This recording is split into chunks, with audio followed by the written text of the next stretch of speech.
it was during the convention, the prophet had on this robe right here. This robe right here.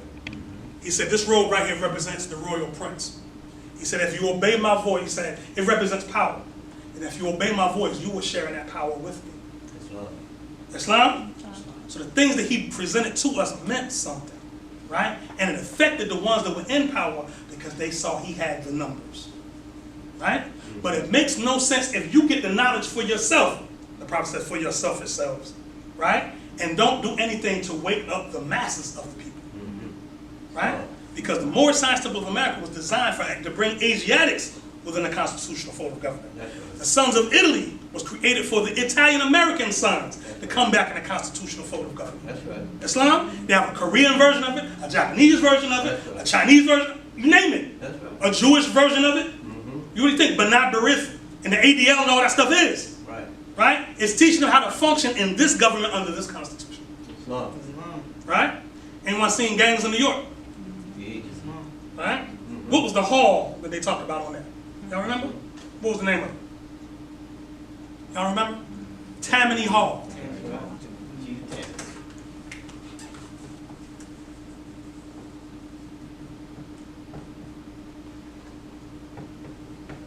Tammany Hall. Tammany Hall was named after Chief Tammany, of which there were 3, by the way. Okay? But the point is, they created this hall to teach Irish who just got here how to live under a republic, because they didn't know what living under a republic was. Living under a constitution was, because they were used to living under a monarchy, under a king, right? Who held the sovereignty, right? And the people got whatever the king decided to let them have, right? So when they got here, as soon as they got off the boat, the ones who were already here had been through that process, said, look, come. You know what I'm saying? Come to Tammany Hall and learn what it is to be a citizen. That's right. And I'm like, what's that? Right? Just like Moorish Americans now, when you tell them, you know, you got to be a citizen. What's a citizen? What's that? Right. Tell you, yeah, you got to be a citizen. What's a citizen? They have the slightest idea what a citizen is. Right? Give you an example right now. If you don't own a firearm, which we're not having that conversation. We're not doing that tonight. Right? So get that out your mind. I know, I felt that one. We're not doing that then on the holy night. Okay? Scratch that. Scrap it, yeah. Put that over here, right? But if you don't, for argument's sake, if you don't have a firearm, and something takes place in your house, okay? And, you know, everybody, they got those 3 numbers you can call, 911, right? Now, are the police, ask a question to the body, I'm talking to intelligent people, I know, my family. Are the police under any obligation to come and help you as an individual? No. And if not, prove it. That's nothing that I stop them speaking out of it, because you think it's right. Write this down. Warren versus the United States. This is case law. This is what they call in law.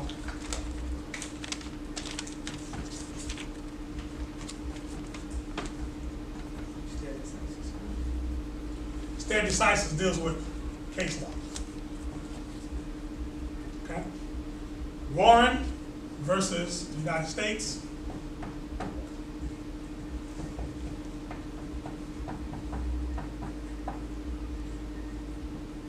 (1981), right?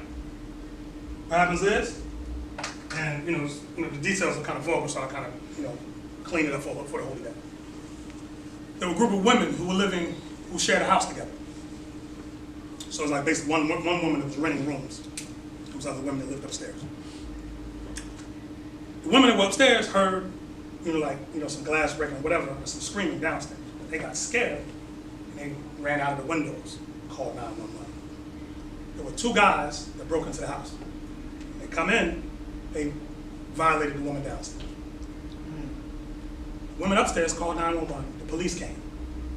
The 2 guys downstairs heard the police coming and ran out of the house. So when the police got there, they didn't see the house, right? Police did a perimeter search, took a report, whatever. They left. When they left, the guys came back. Gathered the women from upstairs, brought them downstairs, and violated all of them at once, right? They called the police again. Police never showed. So the ladies got together and they sued the DC Police Department. Okay? When they sued the DC Police Department, It went through the inferior courts, got kicked up, Supreme Court. Supreme Court ruled that the police departments that are in the United States of America are under no obligation to help individuals. I had a constitution up here.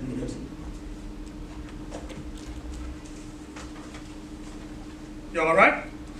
It's, when you look it up, if you look it up, it's going to be under Warren versus the District of Columbia. Okay. Praise Allah. Y'all have heard this before? We, the people of the United States, in order to form a more perfect union, establish justice, ensure domestic tranquility, provide for the common defense, promote the general welfare, and secure the blessings of liberty to ourselves and our posterity, do ordain and establish this Constitution for the United States of America. You've heard that before, right? How many words is that? Yeah, I have a lot of time on my hands to count stuff. Right? It's 52 words. Okay? Now, it says to promote the general welfare, not specific welfare, the general welfare. Meaning the welfare of the community as a whole. That is what the police department is for. Right? It's not for individuals. So, how do you, if you were going to, access the benefit of the police department, how do you access that? You access that as a body politic. You have to organize as a group body and move that way. That's how you are recognized by the city for them to allocate resources. For every car that goes out, there's monies that's spent. Tax dollars, which have to be accounted for. Islam?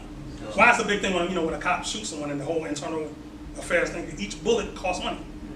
Right? So you have to justify the use of each bullet. Right? Because each bullet you're paying for. You're paying for the bullets that end up in your family. Just something to think about. Right? But the point is, they're designed to help, organize bodies of people.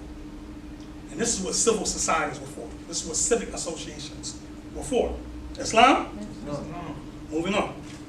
So just research that case law. It's an interesting case. Read it when you get a chance. Stop being lazy. As our sister secretary said. Y'all lazy. Right? This is a good book. That's a quotable right there. You're going to hear that a lot. Says. Get this book too. This is called Black Atlanta. Pardon the language. This is that language. Black Atlanta. We don't use the word black, right? It's called Images of America, Black Atlanta in the Roaring 20s. So this was Atlanta during the time of the Prophet. That's why this is important, okay? And it's by Herman Skip, that's his middle name, they have it in quotation marks, Mason Jr. Herman Skip Mason Jr. Again, Images of America, Black Atlanta in the Roaring 20s, right? I'm just going to read a few paragraphs so we can set it so you can get driving home about those images I showed you earlier. Right? It says, start here. By 1920, Atlanta's African American population was 62,796, which represented 31% of the total population. The Atlanta Community Chest provided the civic arm for the less fortunate in the black community. Sound familiar? Just spoke about it. Organizations such as Carey Steele Orphanage, Gate City Free Kindergarten, Leonard Street Orphanage, Neighborhood Union, and the Phyllis Wheatley branch of the YWCA, the Colored Department of the Associated Charities, the Anti-Tuberculosis Association, the Travelers Aid, the Georgia Committee on Race Relations work to provide services for those in need. Write this down too. Mutual aid societies. Mutual aid societies. Also write down fraternal benefit societies. Write those down too. Okay? Mutual aid society and fraternal benefit society. It says the business community flourished. By the 1920s, there were 72 African American businesses and 20 professional offices on Auburn Avenue, including the Butler Street YMCA, so it had been there since the 20s, which opened in 1920 and became the meeting place for conventions that would come to town, kind of like Unity Hall was for the Moorish Science Temple of America. Islam, y'all had to know that the Moorish Science Temple of America operated in Unity Hall, but there were there were Masonic groups that operated in Unity Hall as well. 3140 Indiana Avenue, Chicago, Illinois, USA. Islam, y'all hear that at every meeting, that address. at the end of the divine constitutional bylaws, right? But that's the prophet was functioning with other Asiatic groups. Why it was called Unity Hall. Islam? So get that out your head that you're going to live on your Moorish island somewhere and not have ties to the rest of the world. Okay? It says, the Herndon office building opened in 1924. The black-owned, and again this is their language, the black-owned Atlanta State Savings Bank established, keyword established, that's a master's word, research that, established in 1909 to encourage blacks to save, failed in 1922. Blacks and saving, and failed. Principles of civilization, I'll move on. But paved the way for the Citizens Trust Company Bank, which was organized in 1921. Citizens Trust is still here in 1921. The local chapter of the NAACP membership increased to 3,000 by the end of 1920 under the presidency of Reverend R.H. Singleton, who was pastor of Big Bethel AME Church until his death in 1923. In 1920, in New York City, the National Convention of the Universal Negro Improvement Association met. Marcus Mosiah Garvey, the forerunner, who they're slandering, calling the Black Ponzi, spoke to approximately 25,000 blacks during a rally at Madison Square Garden. A year later, he formally organized the Empire of Africa. We call it that. Because chapter 47 is entitled what in your Quran? Africa. Look it up. I'm going to pause and wait for this. Look it up. Y'all got them Quran. Go to chapter 47. Just look at the title. We're not even going to read. Just go to the title.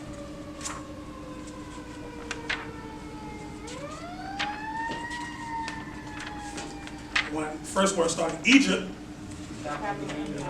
of the what? Empire of Africa. Okay? So here we have Marcus Garvey organizing an empire of Africa. And you have Noble Drew Ali telling you, giving you the width and the breadth of that empire of Africa. All the dominions. Islam? You can't separate Marcus Garvey and Prophet Noble Drew Ali. That's right. In fact, I would venture to say you can't understand one without the other. Islam? If you want to know the civic side of the Moorish Science Temple of America, study Garvey. Islam? A year later, he formally organized the Empire of Africa and appointed himself the provisional president. It's not true. He was recognized by 27 nations. That's right. He attempted to appeal, though unsuccessfully, the League of Nations for permission to settle a colony in Africa. Garvey was ultimately convicted of mail fraud and sentenced to federal penitentiary. He was transported to Atlanta in February of 1923, where he served a 4-year sentence. He was released in November 1927, and was deported back to Jamaica. One important piece of evidence they left out was that Noble Drew Ali went to go visit Marcus Garvey, and coincidentally, after Noble Drew Ali left, now Marcus Garvey gets released. Right. We have the postcard that says it. Islam? Even though there were some Garvey supporters in Atlanta, most African Americans in the city were not interested in going back to Africa. Drew Ali said this is not a back to Africa movement in that sense. Yeah, we go back to Africa in the state of mind of our forefathers. That's right. But there's no need at this time, he said, of us going back to Africa physically. Islam? It was the era of the new Negro. Now, the old Negro wasn't good enough, I guess, so they got a new Negro they talking about in the 20s. By 1924 to 1929, the African-American migration northward decreased, and the new Negro was considered less a threat to whites. Again, their language. Lynching declined, though there were isolated cases throughout Georgia. Migration, urbanization, military life, combined with the democratic rhetoric of World War I, helped to intensify a new spirit of self-esteem among African Americans, along with the belief that their situation was intolerable. In the North, these forces led to the rise of both black nationalism and interracial cooperation. Excuse me. The Universal Negro Improvement Association, greater political activity, and the Harlem Renaissance. This period of great achievement for African Americans in art and literature featured writings from such persons as Countee Cullen, Claude McKay, Gene Toomer, James Weldon Johnson, Walter White, George Douglas Johnson, Amma Bontemps, Langston Hughes, and Zora Neale Hurston. Hughes and Hurston were affectionately referred to as Godfather and Godmother. Their work drew critical attention from both blacks and whites. Both Johnson and White had connections in Atlanta, both having attended Atlanta University. Toomer's classic book, Cain, was set in Georgia, where his distinguished grandfather, P.B.S. Pinchback, was born. That's a serious name, man. P.B.S. Pinchback. Boy, we need our forefathers. Thank you, Prophet. In 1921, Toomer took a temporary job as a superintendent of the Georgia Normal and Industrial Institute in Sparta, Georgia. The book New Negro, edited by Elaine Lott, created the foundation for the Renaissance. The musical stage was lit up in 1921 with Eubie Blake and Noble Sissies Shuffle Along. Atlanta would host the traveling stage review of this show in 1924. The toast of Broadway was a little pixie dancer named Florence Mills, who wooed the hearts of all. In the chorus line of Florence's musical was a young dancer named Josephine Baker. Theatrical performances by Paul Robeson and Ethel Waters dominated the decade. The fervor of this spirit of the Renaissance created a feeling of racial pride for African Americans, and the inability to express oneself creatively was removed, at least temporarily. Here we go. The Renaissance manifested itself in social, civic, and creative circles. Numerous social and civic clubs, fraternities, and sororities were established in Atlanta. The decade of the 20s saw the flourishing of such established clubs as the Chautauqua Literary Circle, the 12 Club, the Inquirers, the WGMs, the Junior Matrons, the Moso Lit Club, which was founded in 1922. Some of the chartered members of the latter were W.J. Faulkner, Mrs. W.H. Cunningham, and Miss J.E. Salter, Mrs. Lemuel L. Foster, Mrs. A.D. Hamilton, and Mrs. J.O. Thomas, and others. Arguably, three of the most prestigious male groups were the Joyman Club, founded in 1912, the Kappa Boule of Sigma Pi Phi, y'all heard of the Boule, right? Chartered in 1920, the 27th Club, founded in 1924, the 27th Club, which was organized by Dr. Edward G. Bowden, consisted of 27 married men from the ages of 27 to 50. The prophet said, take unto thyself a wife and become a faithful member of what? Society. That's the word again, right?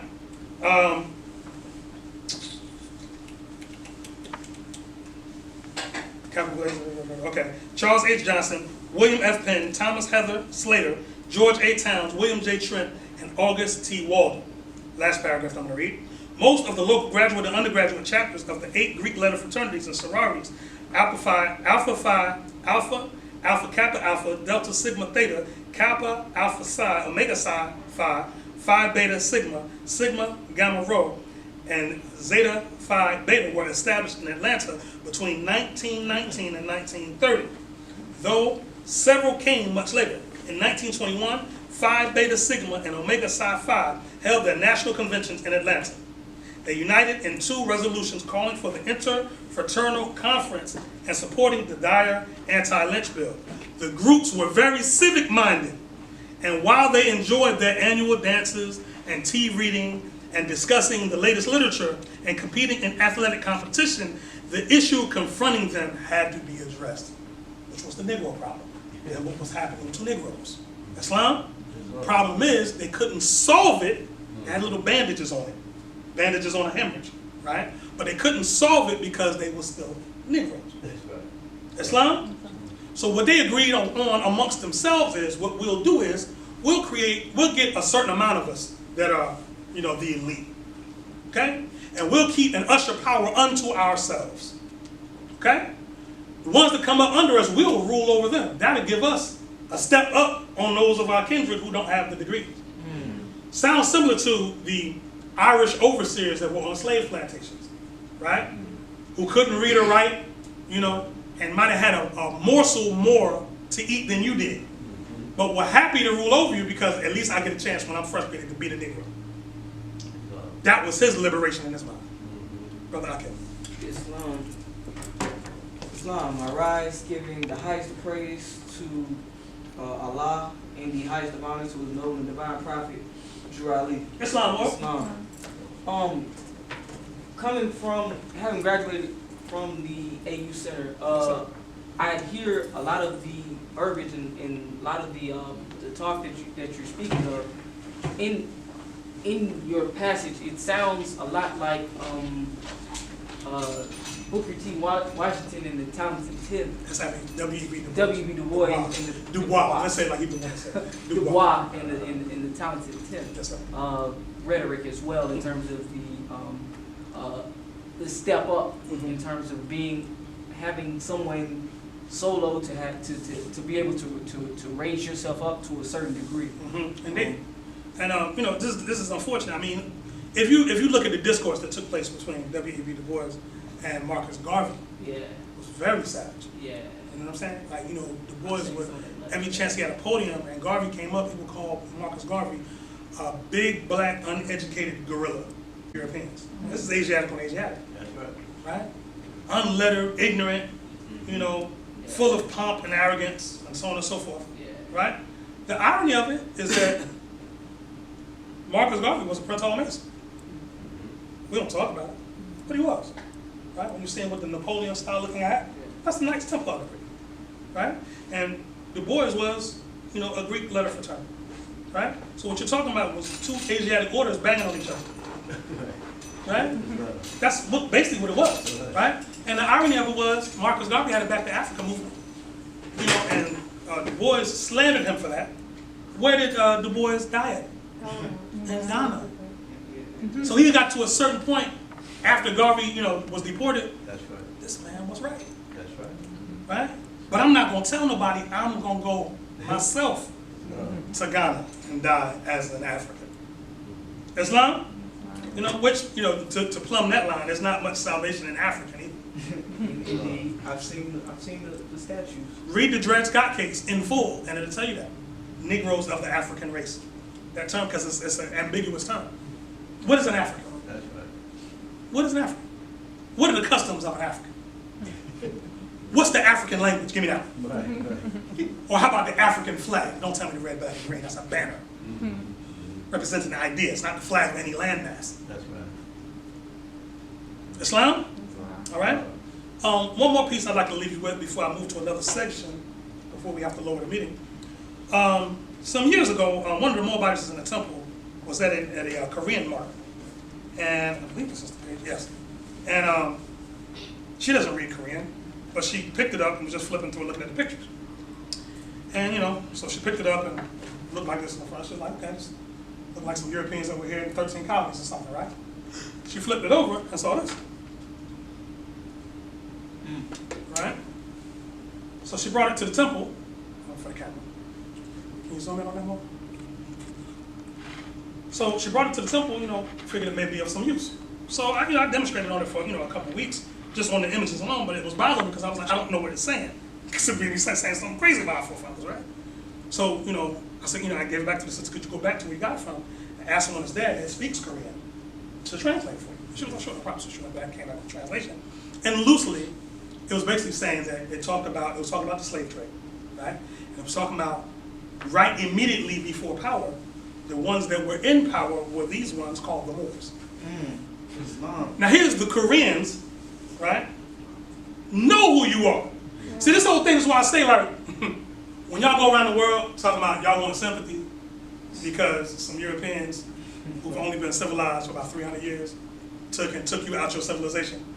And what was me, and look what they're doing to us. And the world's like, who y'all think y'all fooling? We know who y'all are. We know y'all are the Moors. We as the European from that voice, right? We painted thousands of pictures of you honoring you as gods, right? I think we went through that a few weeks ago, the Orientalists paintings. Write that down for those who don't know. If you type in Moorish Orientalist, like Oriental with an IST on the end, right? Or African Orientalist, just for the Google, you have to look it up that way. Or, like I like to do, I put everything. I put Moorish, African, Orientalist. In Spain, I do everything, you know, so when you do it, thousands of pictures are going to come up, like looking like the first poster on the front.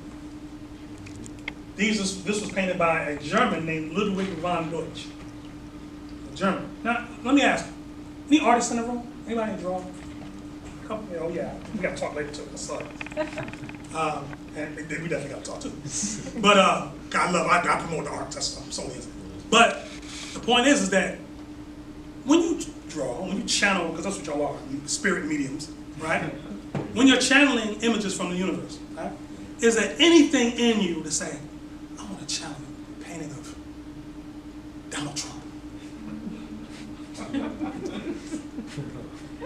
Respect to Donald Trump. But I'm just like, there's nothing in you that would want to do that. Take your time to do that, correct? Oh. I don't want to speak for y'all, am I right? Right. Oh, praise God. Okay. But why would the Europeans paint thousands of pictures showing you not as slaves, That's right. but as noble rulers, Right. showing you bathing their women because they didn't know how to bathe, bringing them in civilization. You know, showing you cutting the heads off of people who violated the law, because we believe the law is swift and impartial. Keep in mind, just for the camera, we do not support the beheadings that are taking place. I don't want that visit. Be clear. Talking ain't the old world. Y'all had some wild old world stuff too. But the point is that, you know, why paint those things unless what they were experiencing when they were in our sultanates, you know, we don't say kingdoms, but in our sultanates, was nothing short of divine. That's right. They'd never seen nothing like it. Islam. You know what I'm saying? Lit streets, sidewalks, aqueducts, y'all call them sewers now. You know, all this type of stuff. Air conditioning, y'all know y'all had that, right? You know, heat when it was cold, air conditioning when it was, you know, and nothing but freon and all this type of stuff. You know, you're talking about redirecting water there. You know? That's right. Working in harmony with nature like you're supposed to do. Islam. You see? So when you're going around talking about you a black man, kill him in the street. He don't know who he is. He ain't got a clue. Kill him. Ain't nothing gonna happen. That's right. Now look, we all watched it. OJ got parole, didn't he? I watched it too. Don't be, it's all it is what it is. We know he gonna get locked up again. We know that, don't we? We know as soon as October comes, he gets out, he's gonna go get him another European woman. We know that, don't we? OJ ain't got no nationality. Divine creed, principles, free national standards, nothing. Right? But he ain't the only one. You know, he just happens to be under the microscope. Right? So even if you're awake, is everybody in your family awake? I give honors to Sister Lamati, because that's her sister, right? She got her sister in the temple. Praise Allah for that. I know that wasn't easy. I ain't seen this sister since. It's been some years. Good to see you again, sister. Welcome. You got a serious way to welcome you, right? But the point is, she brought her sister to the temple. I don't know what the conversation was like. I don't want to recreate it, right? But nevertheless, she's here, right? And that's what it's about. It does no good if you get this for yourself, right? A question was posed to me earlier, and it was loosely, once you proclaim your nationality, then what? I'm gonna pose that question to card-holding members of the Lord Science Temple of Mecca that are in the room right now. Once you proclaimed your nationality, right? What was the work that needed to be picked up, that you needed to do? Card-holding members, don't be silent now. You stood right here saying, I am a citizen of the USA, no neutrality to profit. Right? So what was the work that needed to be done immediately afterwards? Islam, helping uplift. Helping uplift all humanity. You can say it louder. Helping uplift all humanity. Okay. And to teach our people those things to do what? Necessary to make them what? Better citizens. Better citizens. Better citizens. Right? So that's the mission statement, the unofficial mission statement of the Moorish Science Temple of America. Right? To uplift fallen humanity and to teach those things necessary to make our people better citizens. Islam? Islam. Right? Now, you could wear your fez every day if you want to. Praise Allah for that. Right? But even if you didn't wear your fez, you're supposed to represent the principles that the fez stands for. Islam? The fez represents law and civilization. Right? There are various different nations around the planet that have your fez. Right? Y'all have heard of the nation called the Philippines. Right? Well, have you heard of the Moro Wars that took place in the Philippines?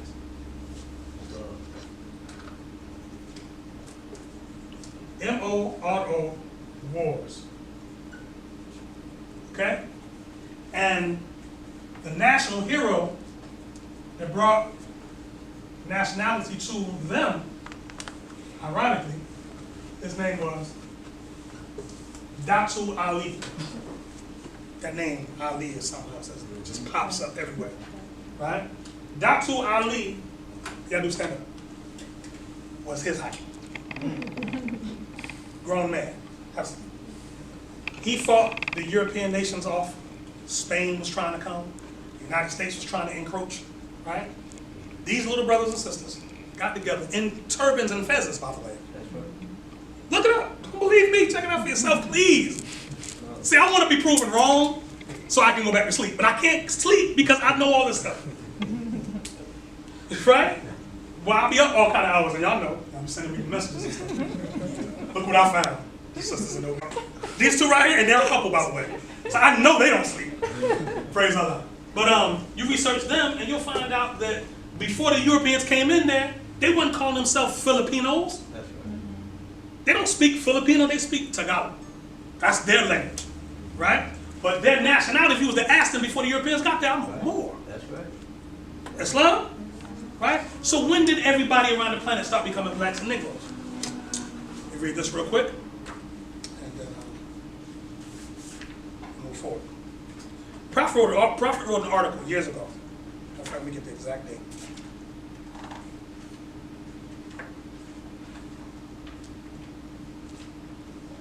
October 26th, 1928.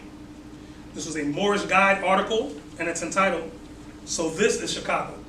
It says, all nations of the earth are now being forced to contribute their share in this American life. Some of the nations here are put at a disadvantage, supposedly because they happen to have the hue of every other nation of the globe. They have been victims of a peculiar psychology designed to hold them in mental slavery. So long as men permit other nations to furnish them with their food for thought, just so long as they do allow their heads to supplant their advisors. What will happen among the Asiatics of the world will first happen in the United States of America. And the first cosmopolitan city of this nation will be in Chicago. This is Chicago, the only city of the land that has all of the features of this American life engaged in by our people. Aldermen seated in the council of the city. Men high in official affairs of the city generally. There is but one Chicago.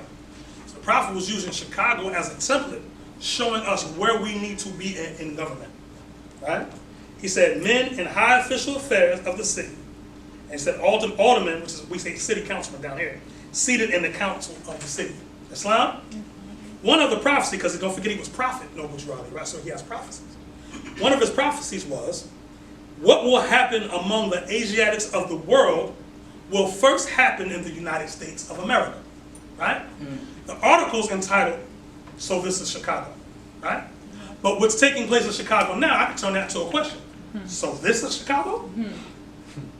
Right? And if he said, what will happen to the Asiatics of the world will first happen to the Asiatics here in America, well, what's happening to the Asiatics in America in Chicago? We're slaughtering each other. Wow. Yeah. Civil war. So if that's the complexion of what's going to, or the barometer of what's going to take place with the Asiatics of the world, y'all got to do your job. Y'all got to, get these free national standards and principles back to the people, right? People who are willing to do the work, right? Because it has to be something special about you to take on this work. Because you're going to be hated, you're going to be slandered, your family going to say you're crazy, when you change the dietary laws and say I don't eat meat no more, I'm a vegan, and they had that family barbecue, and you invited, and they got the slab of ribs on the pit. Come on, get you some of these ribs. Well, I'm a vegan. Oh, vegan? What's that? Well, I don't eat any, animal byproducts. Boy, you was raised on pork. Get you some of these ribs. Boy, stop playing. You got to stand strong for all of that. Islam, and with the spirit of love, you can't even retaliate as a Moorish American Muslim. You can't go back at them and, you got to give them the spirit of love. You got to give them the message that you were seeking. You got to be that message. Islam? So the prophet says this is a field open to strong men and women. Islam? He says if you think that your condition can be better, join the Moorish Science Temple of America. Islam? All right? And with that, what I'd like to do before we lower the meeting, we have a brother tonight who proclaimed his nationality last week. And due to no one else's fault but my own, I was not present last week. So the brother got his card, but he didn't receive his fez. Right? Well, we're going to issue the brother's fez tonight. Islam? Islam. Brother Q? Come on up, brother.